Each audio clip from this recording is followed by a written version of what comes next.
Hello friends, welcome to topper target YouTube channel. उम्मीद करता हूँ आप सभी लोग अच्छे होंगे और आप सभी की प्रिपरेशन अच्छे से चल रही होगी। कल आपका सीटेट एग्जाम है, जिसको लेके काफी लोगों के कहीं ना कहीं कुछ डर भी हैं रिलेटेड टू एग्जाम की, कैसे अटेम्प्ट करें, क्या इश्यूज रहते हैं। तो उस तरह के कुछ पॉइंट्स को शॉर्ट में डिस्कस करेंगे और लगभग सारे पॉइंट ऐसे डिस्कस करेंगे, चाहे वो एडमिट कार्ड से रिलेटेड हो कि क्या हम चीजें लेके जा सकते हैं, क्या चीजें हमें लेके नहीं जाना चाहिए, चाहे हमें एग्जाम किस टाइम पे, जो आपका एग्जाम टाइम है उससे पहले कितना पहले पहुंच जाना चाहिए, इस तरह की चीजें। साथ ही साथ आपका जो लैंग्वेज सिलेक्शन रहेगा उसको भी हम इस वीडियो में देखने वाले हैं, और साथ ही साथ कि आप एग्जाम को किस तरह अटेम्प्ट करें जो आपके लिए अच्छा रहेगा।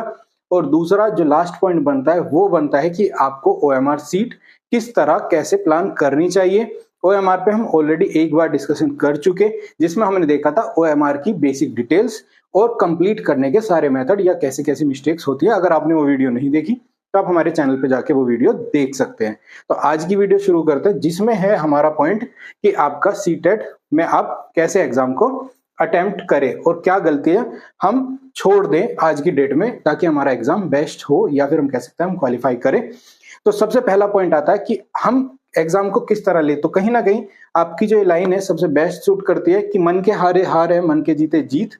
कहीं ना कहीं ये आपका मन है, आपका मस्तिष्क है, जो आपके हर जगह पे प्ले करता है। अगर आप अंदर से ही कॉन्फिडेंट फील करेंगे कि आप एग्जाम में अच्छा करने वाले हैं, तो ये आपको पॉजिटिव मोटिवेशन और हर चीज वो प्रोवाइड करेगा, जिससे आपको एग्जाम में हेल्प मिलेगी, इवन आपके नंबर भी इंप्रूव होंगे। लेकिन अगर आपने पहले ही हार मान लिए कि अच्छा नहीं है, पढ़ा नहीं है, ये नहीं है, वो नहीं है, कैसे जाएंगे, बहुत दूर है, क्या करेंगे, मेरे यहाँ गर्मी बहुत है, उसके यहाँ बरसात ज्यादा है, तो इस तरह के अगर एक्सक्यूजेज आपके पास हैं तो ये मान लीजिए आप आज ही पहले ही एग्जाम में फेल हो चुके हैं। तो पहला जो आपका एग्जाम होता है वो होता है आपके मन मस्तिष्क का। वहां अगर आपने जीत लिया तो आप एग्जाम भी जीत जाएंगे। तो इस कोटेशन के साथ हम चलेंगे अब पॉइंट टू पॉइंट। तो सबसे पहला पॉइंट है रिलेटेड टू एडमिट कार्ड। जो पॉइंट आते हैं हमारे उस तरह के, तो आपको इस तरह से लैंग्वेज, सबसे पहला पॉइंट आता है कि आपका जो लैंग्वेज जो आपने एग्जाम फॉर्म में फिल किया उसी के अकॉर्डिंग आपको क्या करना होगा, एग्जाम भी देना होगा। तो आपको लैंग्वेजेस क्लियरली मेंशन होगा कि लैंग्वेज 1 और लैंग्वेज 2 आपने कौन कौन सी फिल की है। दूसरा, आपने किस लेवल पे वो फॉर्म भरा था, लाइक मैथ साइंस या एसएसटी, एसएससी के नाम से भी आया इस बार। और पेपर 1 भी इस तरह से आपको दिखेगा, ये पेपर 2 की डिटेल है। साथ ही साथ आपको सेंटर नाम मिला होगा और उसके साथ में आपकी एग्जाम की टाइमिंग। किसी ने दोनों फॉर्म भरे हैं तो दोनों टाइम आएगा, जिसमें आपको लिखा होगा जैसे फर्स्ट शिफ्ट आपकी 9:30 पे है और क्या आपको टोटल 2.5 आवर्स मतलब 2.5 घंटा मिलने वाला है, तो वो भी मेंशन होगा कि आपका 9:30 से लेके किस टाइम तक रहेगा। सेकंड शिफ्ट में भी सेम इसी तरह की डिटेल आपको मिलेगी। रिपोर्टिंग टाइम और डेट क्लोजिंग का यहाँ पे टाइम मेंशन है, तो 9:30 will be the gate closing time. इसके बाद आपको नहीं जाना पहली शिफ्ट। सेकंड शिफ्ट में भी सेम, जो आपका एग्जाम टाइम दिया हुआ है एग्जैक्ट, उसके बाद आपका गेट बंद हो जाएगा, उसके बाद एंट्रीज नहीं होती। लास्ट टाइम काफी टाइम लोगों को मतलब ऐसा इश्यूज रहा कि किसी वजह से वो लेट हुए, सेंटर ना मिलना या फिर इधर उधर भटक जाना, ट्रैफिक रीजन। तो इन सबको अवॉइड करने के लिए सबसे बेस्ट है, यहाँ पे रिपोर्टिंग टाइम आपको 2 घंटे के लिए बोला है, 120 मिनट्स बिफोर एग्जाम टाइम आपको बोला है। लेकिन मॉर्निंग शिफ्ट में थोड़ा डिफिकल्ट होता है, इवनिंग शिफ्ट में या सेकंड शिफ्ट में आप फिर भी 1 घंटा आराम से पहले पहुंच सकते हैं। बट आप ये मान के चलिए आपका घर से सेंटर कितना भी दूर है, वो टाइम छोड़ दिया जाए तो आपको कम से कम 30 से 40 मिनट पहले आपको सेंटर के गेट पे खड़ा होना है। रीजन, बायोमेट्रिक अटेंडेंस होनी है और एग्जाम हॉल में आपको 10 से 15 मिनट आपको पहले अंदर बुला लिया जाता है सेंटर में। उसकी वजह से बायोमेट्रिक होगी उससे पहले, और काफी लोग 400-500 लोग जब आपके सेंटर पर अवेलेबल होता है, एक एक का बायोमेट्रिक अटेंडेंस कराना टाइम टेकिंग प्रोसेस है। तो आप ये मान के चलिए अगर पहली शिफ्ट है तो 9 बजे आपके गेट ओपन होने शुरू हो जाएंगे। सभी की चेकिंग होती है, आपके एडमिट कार्ड वगैरह सब डिटेल चेक की जाती है। उसके बाद आपका बायोमेट्रिक होगा, अटेंडेंस कह सकते हैं। किसी रीजन से लेट होता है, बायोमेट्रिक लेट होता है, तो आपको सीट पे भी बायोमेट्रिक करा दिया जाता है, लेकिन गेट पे कराना मैंडेटरी है। तो उस केस में आपको, अगर आप 9 बजे गेट पे खड़े हैं तो आप जाके लाइन में लग सकते हैं, एंट्री आराम से करेंगे, जाके अंदर अपनी सीट आराम से देखेंगे और जाके बैठ जाएंगे, ताकि आप फ्री माइंड वहां से रहें। ऐसा ना हो आपके साथ पैनिक सिचुएशन बने कि आप लेट हैं, एग्जाम मेरा छूट ना जाए। इस तरह की सिचुएशन से अवॉइड करने का मतलब है आपको मिनिमम, ये मिनिमम है, बाकी जो आपको सीटेट ने खुद से इंस्ट्रक्शन दिया वो 2 घंटे का टाइम है, बट आपको 30 से 40 मिनट पहले गेट पे हर हालत में खड़े हो जाना है। इससे कम तो आप ये मान के चलिए आप पैनिक कर सकते हैं। ठीक है, बेस्ट है जितना जल्दी जाएंगे वो आपका पॉजिटिव। तो टाइम को हमने डिस्कस किया। उसके बाद आपके जो इंस्ट्रक्शंस है वो सभी यहाँ पे आपके एडमिट कार्ड के नीचे लिखे हुए आपको मिल जाएंगे। शॉर्ट में बता देता हूँ, कैरी करने के लिए जो आपको चाहिए आपका एडमिट कार्ड। जो एडमिट कार्ड आप अगर आप दोनों एग्जाम देने वाले हैं तो मिनिमम 2 कॉपी आप अपने पास रखिएगा। अगर आप एक भी एग्जाम देने वाले हैं तब भी आप किसी भी हालत में 2 एडमिट कार्ड की कॉपी जरूर रखिएगा। अगर कोई खराब हो जाए, कुछ भी रीजन हो, तो एटलीस्ट दूसरी हो। कुछ सेंटर्स में कभी देखा गया है कि कई बार वे एडमिट कार्ड की कॉपी रख भी लेते हैं, कई केसेस में ऐसा देखा गया। तो अगर पहले पेपर में किसी की कॉपी रखी गई तो एटलीस्ट सेकंड में उसके पास रहे, इसलिए एटलीस्ट 2 कॉपी रखनी है। फोटो, आपको अपना पासपोर्ट साइज का फोटो भी लेके जाना। यूपी में कई बार ये मैंडेटरी रहता है कि आप लेके जाएं, किसी भी रीजन से, यहाँ पे भी आप लेके जाएंगे तो बेस्ट रहेगा। बाकी इसमें इंस्ट्रक्शंस में नहीं लिखा हुआ है, ले जा सकते हैं, कोई इशू नहीं रहता। दूसरा, आपको चाहिए पेन। आपको बॉल पेन ही लेके जाना है, जिसमें से आप ब्लैक और ब्लू ही यूज करेंगे। उसके बाद आपको जो शॉप पे अगर नया पेन लेके जाने वाले तो आप उसको सिंपली बोलेंगे एग्जाम में ओएमआर शीट फिल करने के लिए मुझे तो पेन चाहिए, उसकी टिप को हायर थिकनेस का चाहिए, तो वो आपको थोड़ा डिफरेंट पेन देंगे जिससे आपको सर्कल जो है फिल करने में इजी रहेगा। तो बाकी अगर आप सिंपल अपने पेन लेके जाना चाहते हैं बॉल पेन तो भी चलेगा। अदरवाइज एग्जाम हॉल के लिए थोड़ा सा हम कह सकते हैं मोटे डॉट का पेन आता है जो आपको जल्दी थोड़ा सा हेल्प करेगा फिल करने के लिए। वो ये हुआ। अगर किसी का कोई केस है जिसमें मेडिसिन या उसको जैसे डायबिटिक केस को एक्सप्लेन किया हुआ है, इस तरह के अगर आपको चीजें लेके जानी है तो आप लेके जा सकते हैं, इस केस को आप पढ़ सकते हैं। या फिर आप क्या लेके जा सकते हैं, पानी की बोतल ट्रांसपेरेंट होनी चाहिए। मनी को लेके, करेंसी को लेके नोट पे भी पिछली बार कुछ जगह पे इश्यूज रहा, तो आप कोशिश करिएगा अगर आपके साथ कोई है तो आप क्या है मनी को भी, नोट को स्पेशली अपने साथ कैरी ना करें।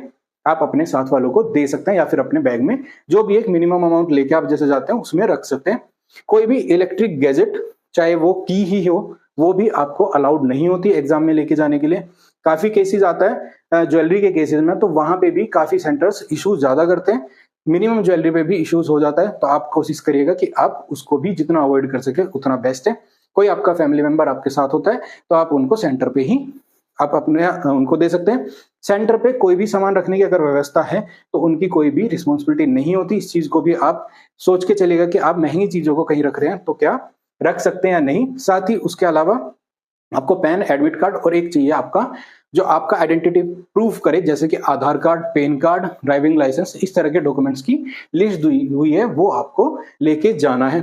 बाकी बैन आइटम हमने बताया, कोई भी डिजिटल की हो, चाहे डिजिटल ईयरफोन, पेन ड्राइव, कुछ भी हो इस तरह का आइटम, हर तरह से वो चीजें बैन है और आपको एग्जाम से भी बाहर निकाल दिया जा सकता है अगर आपका इस तरह का केस है। अगर आप सिंगल जा रहे हो और आपके पास की है तो या तो आप बाहर सबमिट करिए किसी के पास, या फिर एटलीस्ट आप एग्जाम सेंटर में उनसे कोऑर्डिनेट करिए कि मेरे पास ऐसा की है, मैं कहीं रख नहीं सकता है कुछ है, तो एटलीस्ट वे कुछ हेल्प कर पाए तो बेस्ट है। अदरवाइज आपको सोल्यूशन खुद से देखना पड़ेगा। वॉच आपको अलाउड नहीं होती, सिंपल वॉच भी अलाउड नहीं है और डिजिटल तो आपको है ही नहीं अलाउड।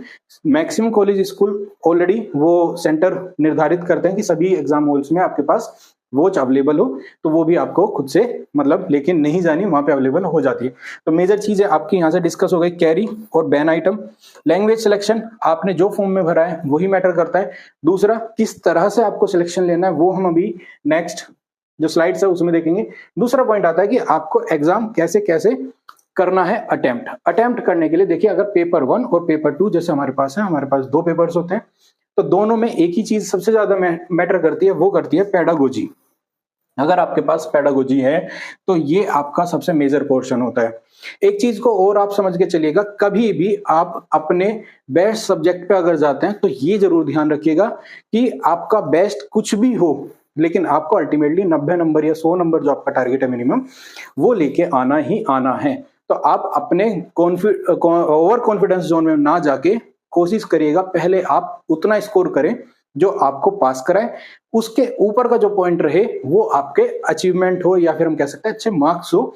जैसे हम नॉर्मली कोई भी गेम देखते हैं तो एटलीस्ट एक लेवल तक स्कोर कर लिया जाए। अगर T20 है 180 कर लेता है स्कोर, तो हम क्या कहते हैं वो सेफ स्कोर है, फाइटिंग स्कोर है। उसके बाद का ऊपर का जो है वो बोनस है।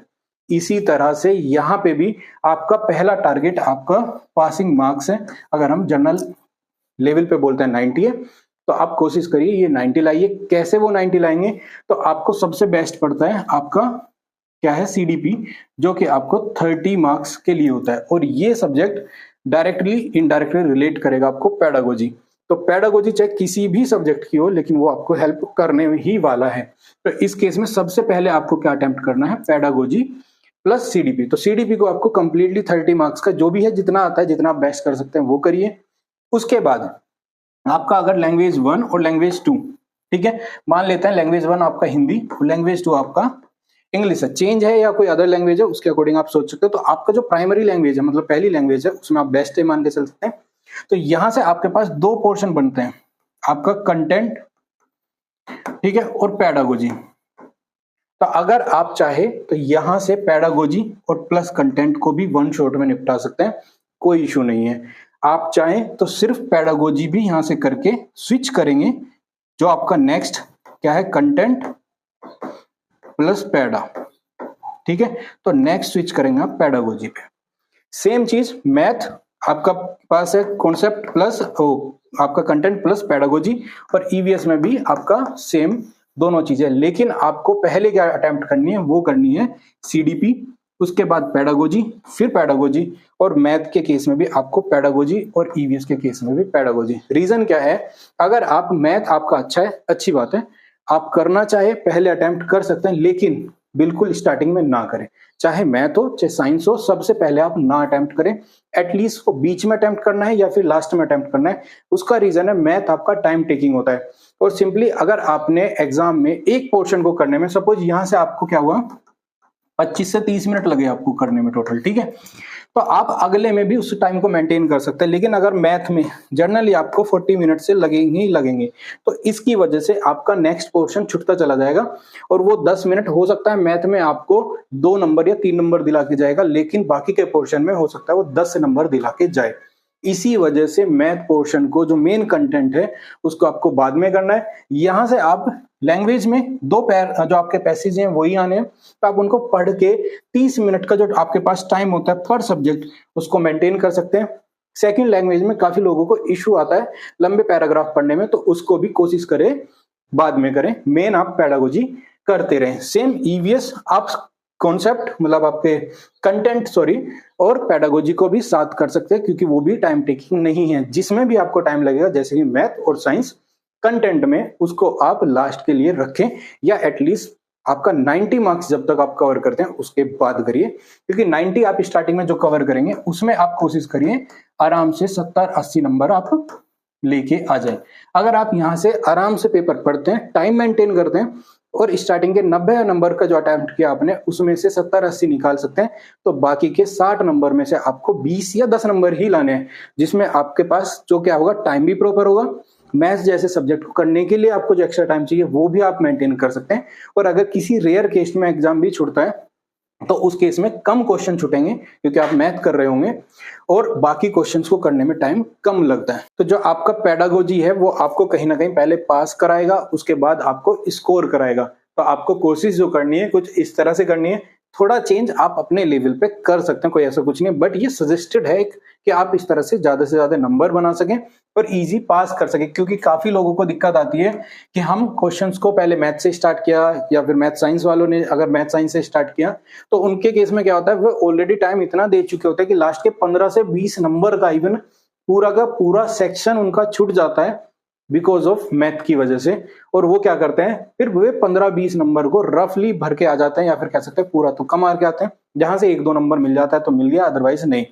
तो 15-20 नंबर को अगर आप टच करेंगे, या फिर कह सकते हैं अटेम्प्ट करेंगे, तो एटलीस्ट वहां से एक 50% भी अगर आप निकाल लेते हैं तो आपको वो कहीं ना कहीं अच्छा स्कोर दिला सकता है। लेकिन मैथ और साइंस में काफी लोगों को दिक्कत आती है, क्योंकि यहाँ से टाइम टेकिंग हमेशा ये बनेगा और एवरेज मेंटेन करने में डिफिकल्टी रहती है। सेम आपको पेपर 2 में भी क्या करना है, आपको CDP और उसकी पेडागोजी जो है वो सबसे पहले करनी है। उसके बाद आप लैंग्वेज 1 को जो आप चाहें तो आप कंटेंट प्लस पेडागोजी को एक ही साथ निपटा सकते हैं। सेम आपको यहां से भी पहले क्या करनी है, पेडागोजी करनी है, और आपको मैथ साइंस की भी सबसे पहले पेडागोजी ही करनी है।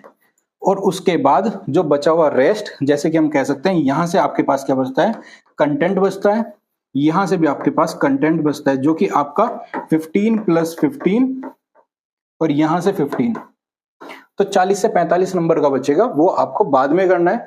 और ये 45-50 नंबर जो आपके हैं, मतलब 100 नंबर आप यहाँ तक अटेम्प्ट कर चुके हैं। अगर उन 100 नंबर को अटेम्प्ट करने में आपने उसके अकॉर्डिंग टाइम भी सेव किया होगा, क्योंकि आप थ्योरी पढ़ रहे हैं डायरेक्टली, तो आपको यहाँ से भी मेंटेन करना है। एक साथ में पॉइंट बता देता हूँ, लास्ट टाइम जो इश्यू हुआ वो हुआ कि आपको जो बुकलेट है, आपकी जो बुकलेट थी वो आपको 9:30, मतलब आपकी जो अगर फर्स्ट शिफ्ट की टाइमिंग है वो एग्जैक्ट 9:30 है, तो उसी टाइम पे आपको बुकलेट मिली, जिसकी वजह से रोल नंबर और बाकी एंट्रीज फिल करने में आपको टाइम लगा लगभग 10 मिनट।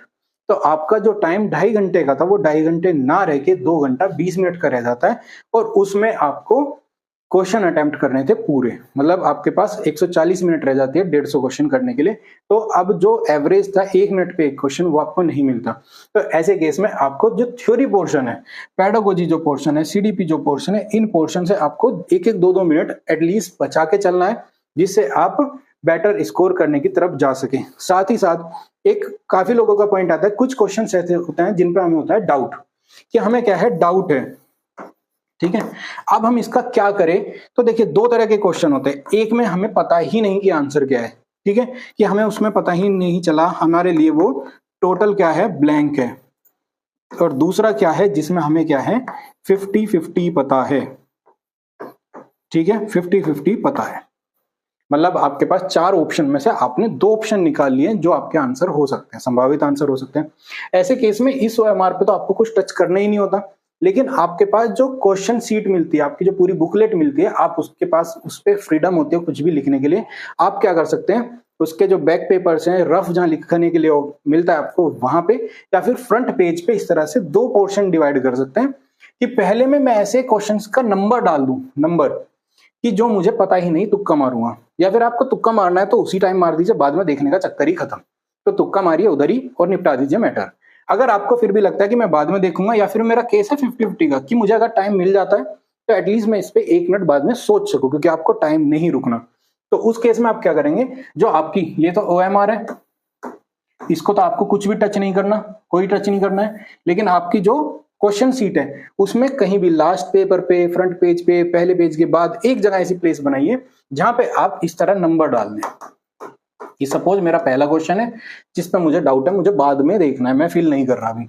मेरा 7वां क्वेश्चन है जो मुझे बाद में देखना है, अभी मैं फिल नहीं कर रहा उसे। क्यों कहा पहले देखना, क्योंकि अगर आपने पूरे 150 क्वेश्चन में कहीं सर्कल किया, कहीं छोड़ दिया, नहीं निशान लगाया, कुछ ऐसी चीजें की, ऐसे केस में आप बाद में पलट के कैसे देखोगे, इतने OMR सीट में आपने कौन सा भरा है, कौन सा छूटा है, अगर एक कोई छूटा होगा बीच में पता भी नहीं चलने वाला, वो नंबर आपको कम से कम गैस करके मिल तो सकता है। तो ऐसे केस में आप क्या करिए, एक पेज ऐसा डिसाइड करिए जहां पे उस जगह को लिख सके, नंबर लिख सके। तो सपोज मेरा अब मान लीजिए लास्ट 1 मिनट रह रही है, टीचर आपसे कॉपी लेने वाले हैं, मतलब आपके आंसर शीट लेने वाले हैं, आप क्या करेंगे, उस पेज को खोलेंगे, आपको दिखेगा 1, 5, 7 मुझे नहीं पता था, मैंने फिल नहीं किया, तो मैं ढूंढूंगा और उस पे पढ़ पाने का टाइम मिलता है तो पढ़ूंगा, अदरवाइज डायरेक्टली उसमें क्या है, कुछ आंसर भर के आगे निकल जाऊंगा। ले लो भाई सीट। अब सिंपल है कि सीट अब ये जा सकती है। लेकिन अगर आपने कहीं पेपर्स पे मार्किंग करी है, सर्कल किए, कि कोई कंफ्यूजन है उस पर लिख दिया क्वेरी, क्यों लिख दिया कि बाद में देखूंगा, ठीक है, डाउट है, कुछ वर्डिंग डाल दी, कुछ लोग अपने नाम का पहला लेटर डाल देते हैं कि इसको मैं बाद में देखूंगा, नहीं फिल करा, तो आपको टाइम नहीं मिलने वाला है बाद में देखने का, बहुत रेयर चांस रहेगी। अगर मिलता है तो ऐसे भी आप देख सकते हैं ना, कि आपको पहला है, आपको पता चल जाएगा, पहला पेज पलट लिया आपको मिल जाएगा। मान लीजिए 90 वाला क्वेश्चन है, तो आपको पता है 90 क्वेश्चन कहाँ आपका है, तो आप 90वें पेज पे जा सकते हैं, तो आपको एटलीस्ट एक ही जगह पे आपको सारे क्वेश्चन मिल जाएंगे जो आपने नहीं लगाए। आप लास्ट मोमेंट पे लगाइए, या फिर आप उसको क्या कर सकते हैं, तभी निपटाइए। जिसको आपको हवा ही नहीं लगी क्वेश्चन की, तो उस केस में आप क्या करिए, आगे बढ़िए। यहां से क्वेश्चन आता था, इस पर हमने डिटेल सेशन लिया है, आप जाके देख सकते हैं। शॉर्ट में बता देता हूं, आपके पास कुछ पोर्शन होता है रोल नंबर का, आपको बुकलेट नंबर, आपके कोड, लैंग्वेज 1, लैंग्वेज 2 के कोड। तो अगर आपकी लैंग्वेज इंग्लिश और हिंदी में से और सेम बुकलेट में से ही भरने वाले हैं तो ये कोड सेम ही रहता है। आप वहां पे जो टीचर्स रहेंगे उनसे भी वेरीफाई कर सकते हैं। अगर आपके लिए लैंग्वेज के लिए अलग से बुकलेट मिलती है, तो जिस बुकलेट को आप लैंग्वेज 1 के लिए यूज करने वाले, मतलब जो भी आपकी लैंग्वेज 1 है उसका कोड यहाँ पे आएगा, और ये लैंग्वेज 2 का कोड यहाँ पे आएगा। बुकलेट नंबर जो आपको बुकलेट मिलेगी उसका नंबर होगा, रोल नंबर आपका है, एटलीस्ट आप इसको एक बार पढ़ के ट्राई करके देखें, सर्कल भर के देखें। ये है आपका आंसर शीट रिस्पॉन्स, ये आपका यहाँ पे बनता है सिग्नेचर, ये रहेगा। काफी लोग क्या करते हैं, 1 से लेके टोटल 150 एक ही बार में अटेम्प्ट करेंगे फिल करने का, तो सबसे बड़ी मिस्टेक है, मत करिएगा, आपको बर्बाद कर सकती है, एग्जाम पूरा खराब कर सकती है। अगर एक का सीक्वेंस मिस हुआ तो आगे के सारे क्वेश्चंस आपके गलत होते चले जाएंगे, कभी मत करिए। इसके लिए बेस्ट क्या है, या तो आप किसी एक पर्टिकुलर सब्जेक्ट को खत्म करिए और उसके एक साथ कर दीजिए। मान लीजिए आपने सीडीपी खत्म किया तो सीडीपी के 30 के 30 क्वेश्चनों का एक साथ आंसर लगाओ। फिर बाद में आपने हिंदी किया लेकिन उसकी पेडागोजी की तो 15 का लगा दीजिए देख के नंबर्स। और अगर आपने उसके बाद इंग्लिश किया तो इंग्लिश के 15 भर दीजिए। तो इस तरह से क्या आपकी गलतियां मिनिमाइज हो सकती हैं। लेकिन अगर वन शॉट में आप भरने जाएंगे तो लास्ट में तो आपकी सीट चली जाएगी, पूरे नहीं हो पाएंगे, या फिर अगर गलती से एक भी आगे पीछे हुआ तो आपका थ्रू आउट खत्म। ठीक है, तो इस तरह की चीजें ना करें। या फिर सबसे बेस्ट सोल्यूशन होता है कि आपको, अगर हम बात करें, ये आपकी शीट होती है, ठीक है, जो मैं सबसे बेस्ट सजेस्ट करता हूं कि आपके पास क्या होता है, एक पेज ये और एक सेकंड पेज इधर, 2 पेज की इस तरह से बुक बनती है, ये आपकी बुकलेट इस तरह से बनती है। तो आप क्या करें, यहां से लगभग 4 क्वेश्चन है और 4 ही क्वेश्चन बनेंगे आपके सेकंड पेज पे, कुछ इस तरह से बनेगी। तो आप ये जो 8 या 10 क्वेश्चन जो बनते हैं उनको वन शॉट में निपटाइए। देन उसके बाद आपने पेज पलटा, कहानी नहीं शुरू, आप यहां से फिर से सोल्व करिए, आगे फिर बुकलेट में डाल दीजिए। सिंपल है। लैंग्वेज पेपर में क्या होगा, आपको हिंदी और इंग्लिश कन्वर्जन नहीं मिलता, एक ही कन्वर्जन मिलेगा, मतलब मेन जो लैंग्वेज है उसी का मिलेगा। तो नंबर ऑफ क्वेश्चंस 8, मतलब 4 4 8 हो जाएंगे, तो एक पेज पे लगभग 8 होंगे, 2 पेज लगभग 15-16 क्वेश्चन बन जाएंगे। तो ऐसे केस में आप 15-15 भी भर सकते हैं। तो बेस्ट ही रहता है, इससे गलती मिनिमाइज होता है, क्योंकि गलती हमेशा कब होगी, जब आप एक पेज को पलट देंगे तो उसके बाद उसका सीक्वेंस के अकॉर्डिंग आंसर की में भरेंगे। गलती वही होती है थ्रू आउट, जब आप लाइन भरते रहते हो तो आपका हाथ करेक्ट चलता है कि कहां से कहां जाना है। तो ये भी कर सकते हैं कि एक बार के में एक अटेम्प्ट करिए, एक पेज जो पूरा ऐसे खुला है, उसके बाद जब कहानी बदल गई तो आगे का फिल करिए। नेक्स्ट आ जाते हैं हमारे पॉइंट्स है। अब आता है लैंग्वेज सिलेक्शन। हमारे चैनल पर डिटेल्ड वीडियो इससे रिलेटेड पड़ी हुई है कि आपको लैंग्वेज सिलेक्शन के नंबर कहां से देखने हैं और कैसे आपको अटेम्प्ट करना है। तो देखिए, ये जो स्क्रीनशॉट है ये आपके पेपर 1 से ली हुई है, ये पेपर 2 से ली हुई है। मेन चीज आपकी जो इंपॉर्टेंट है इसमें वो है आपका नंबर। जो आपकी लैंग्वेज 1 है वो आपका नंबर शुरू होती है 91 से, और लैंग्वेज जो आपकी 2 है वो शुरू होती है 121 से। सेम पेपर 2 में भी आपका क्या है, जो लैंग्वेज 1 शुरू होगी वो होगी आपकी 91 से, और लैंग्वेज 2 आपकी होगी 121 से, मतलब आफ्टर 30 मार्क नंबर या क्वेश्चंस सेकंड लैंग्वेज आपकी आ जाएगी। ठीक है, ये दोनों में ही सेम रहता है। अब जो चेंज आता है, जो गलती होती है, उसका रीजन मैं दिखाता हूं कि आपको क्या मिलता है। जो सेट होते हैं, एक ही पेपर में डबल सेट मिलते हैं। कि आपके पास एक एग्जाम पूरा पेपर है, ठीक है, मान लीजिए पेपर 1 है, उसमें क्या मिलेगा, पहले इस तरह से मिलेगा लिखा हुआ, ये वर्ड मिलेगा लिखा हुआ पेपर 1 में। क्या होगा कि आप इस पोर्शन में जो आगे दिया हुआ पोर्शन है इसको तब अटेम्प्ट करेंगे, और इसके सामने भी 91 से ही क्वेश्चन स्टार्ट होंगे जब आपकी पहली लैंग्वेज क्या है, इंग्लिश है। पेपर में भी देखेंगे अभी। और नेक्स्ट जब ये 30 क्वेश्चंस खत्म हो जाएंगे उसके बाद फिर ये लिखा मिलेगा कि अब हिंदी अटेम्प्ट करिए अगर आपकी लैंग्वेज 1 है। तो आपको अगर लैंग्वेज 1 आपकी हिंदी है तो इस सेट में से नहीं करना है, यहां से नहीं करना है, यहां से आप क्वेश्चन करेंगे। तो 91 आपका वो क्वेश्चन स्टार्ट होगा जो आपका लैंग्वेज 1 है। सेम जब आप लैंग्वेज 2 पे जाएंगे तो आपको 2 सेट मिलते हैं। 2 सेट देखिए, ये एक सेट है जिसमें हिंदी और इंग्लिश दोनों है, लेकिन स्टार्ट कौन सा करना है, 91 से, जो आपका लैंग्वेज 1 है। तो अगर आपकी हिंदी लैंग्वेज 1 है तो आप यहां से करेंगे, अगर लैंग्वेज 1 इंग्लिश है तो आप यहां से करेंगे। अभी देखेंगे हम क्वेश्चंस को भी क्वेश्चन पेपर के अकॉर्डिंग। सेम पेपर 2 में, जो सॉरी लैंग्वेज 2 में है, तो पहले आएगा इंग्लिश का सेट, और लिखा है कि अगर लैंग्वेज 2 आपकी इंग्लिश है तो आप जब आने वाले 30 क्वेश्चन है तो वो करिए, और अगर आपकी लैंग्वेज 2 हिंदी है तो अब जो 30 क्वेश्चन आएंगे वो करिएगा। तो इस केस में अगर मान लीजिए आपका लैंग्वेज 1 हिंदी है तो इस सेट में ये वाला आप अटेम्प्ट करेंगे, और लैंग्वेज 2 आपकी इंग्लिश है तो यहाँ आपका 121 से जो क्वेश्चन स्टार्ट होंगे 30 क्वेश्चन वो यहाँ करेंगे। अगर इसका रिवर्स है तो रिवर्स के केस में आप यहां से करेंगे 91 स्टार्ट, और यहां से करेंगे 121। तो देखते हैं नेक्स्ट हमारा पॉइंट जो है पेपर। ठीक है, ये आपको डिटेल यहाँ पे एग्जाम में एज इट इज मिल जाती है कि आप यहाँ से देख सकते हैं। कुछ भी आपको डाउट होता है तो आप इजिली पढ़ सकते हैं। ठीक है, उसके बाद अगर हम बात करें, हम बात करते हैं कि आपका जो क्वेश्चंस है, तो आप जब जाते हैं पहले आएगा सीडीपी, या अभी पेपर 1 है, पेपर 1 पेपर 2 में लैंग्वेज का पोर्शन को जिस तरह का जो कंफ्यूजन है वो सेम रहता है। तो आप जैसे ही खत्म करेंगे 90 क्वेश्चंस, ठीक है, तो आपको इस तरह लिखा मिलेगा कि आपका अगर लैंग्वेज 1 कौन सा है, इंग्लिश है, तो अब आने वाले 30 क्वेश्चन आप यहां से करेंगे। तो जैसे आप आएंगे तो देखिए लैंग्वेज 1 इंग्लिश है, लैंग्वेज 1 इंग्लिश। क्या आपकी लैंग्वेज 1 इंग्लिश है तो अटेम्प्ट करिए, अगर लैंग्वेज 1 हिंदी है तो थोड़ा सा और स्लाइड करिएगा, देखिएगा, ध्यान दीजिएगा, 91 क्वेश्चन नंबर है, 90 से सीरीज स्टार्ट है। और जैसे ही ये आपके 30 क्वेश्चंस खत्म होंगे इंग्लिश के, तो उसके बाद लिख के आएगा अगर आपकी लैंग्वेज 1 हिंदी है तो यहां से करिए, और आपका सीक्वेंस क्या है 91। तो इस केस में 91 वाला क्वेश्चन आपको वो अटेम्प्ट करना है जो आपके लैंग्वेज पे सेट होता है। अगर आपकी लैंग्वेज हिंदी या इंग्लिश नहीं है तो आपको सेपरेट बुकलेट मिलेगी उसके लिए, जिसमें आपको कोड भी डालना होगा आपकी OMR सीट पे, और आपको वहीं से 91 सेलेक्ट करना होगा, 91 क्वेश्चन वहां से लेना होगा। सेम अब आपका लैंग्वेज 1 आपका कंप्लीट हुआ, सेम जब लैंग्वेज 2 के लिए जाएंगे तो ये 30 क्वेश्चन खत्म होंगे और आपको लिख के मिलेगा कि अगर आपका लैंग्वेज 2 इंग्लिश है तो यहां से करिए। मतलब लैंग्वेज 2 कहां से स्टार्ट होना है 121, तो 121 क्वेश्चन आपके पास ये रहा, 121 आपका हुआ। उसके बाद सेम जब ये 30 क्वेश्चन खत्म हो जाएंगे तो आपको आएगा कि मेरे पास अगर हिंदी एज अ लैंग्वेज 2 है तो आप यहां से करिए।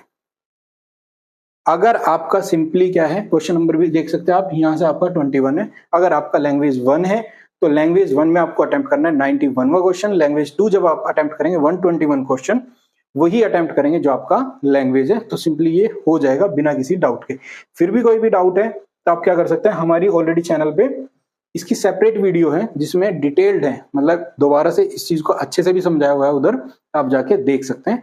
मुझे नहीं लगता आप भी कोई डाउट है, बट फिर भी अगर आपको लगता है तो उस वीडियो पे जाके देख सकते हैं। तो आपके लिए मेन पॉइंट्स यही बनते हैं कि आपको कोई भी मेजर कंटेंट पे नहीं जाना है, स्पेशली मैथ साइंस पे तो आपको जाना ही नहीं है। आपके पास जो आपके पास टाइम मिलता है वो मिलेगा 2.5 घंटे का, 2.5 घंटे में 10 मिनट आप मान के चलिए। अगर आपको सेंटर पे कॉपी पहले नहीं मिलती टाइम से आपकी एंट्री के लिए स्पेशली, तो आपको 10 मिनट वो निकालनी होगी आपके एग्जाम पेपर से। दूसरा, आपको हर 15 मिनट में टाइम को रेगुलरली चेक करना है कि आप डिले ना हो। अगर आपके 15 मिनट में 15 क्वेश्चन, 14 क्वेश्चन या 16 क्वेश्चन चल रहे हैं तो आप ओके हैं, बट अगर 15 मिनट में आपके क्वेश्चन 10 ही हो रहे हैं, इसका मतलब अब आपका पेपर पीछे जाने लगा है। तो आपको ये चीजें भी आपको बचा के चलनी पड़ेगी। तो सबसे पहले आता है टाइम मैनेजमेंट। आपके पास ये मान के चलिए 10 मिनट शॉर्ट रहेंगी। दूसरा मान के चलिए आपको रेगुलरली 10 से 15 मिनट के बीच में हर बार टाइम चेक करना है और अपनी स्पीड को जस्ट 1 सेकंड के लिए एनालाइज करना है कि वो आप स्पीड में है या नहीं है। अगर आपका कोई भी क्वेश्चन 1 मिनट से ज्यादा ले रहा है, आपको क्लिक नहीं हो रहा है, तो आप उसे छोड़ दीजिए, क्योंकि वो एक क्वेश्चन हो सकता है आपके 3-4 क्वेश्चन को खराब करा दे। तो इसलिए आपको आगे बढ़ते रहना है। क्वेश्चन नहीं आता है उसको आप अपनी जो बुकलेट है उस पर कहीं मेंशन करिए, लास्ट में तुक्का लगा सकते हैं, चला तो तीर वरना तुक्का, सिंपल सी चीज है। उसके बाद आपको बचता है कि आपको लैंग्वेज प्रॉपरली सिलेक्ट करना है। कोई भी डाउट रहता है कमेंट में पूछ लो या फिर आप डिटेल में वीडियो देख लो, ठीक है। उसके बाद आपको कोई भी चीज है तो वो है आप खुद, आपका माइंडसेट, आपका कॉन्फिडेंस, तो उसको बूस्ट रखिए। आप ये मान के चलिए आप अपने आप को एनालाइज कर रहे हैं, आपने अब तक क्या पढ़ा, कितनी मेहनत करी।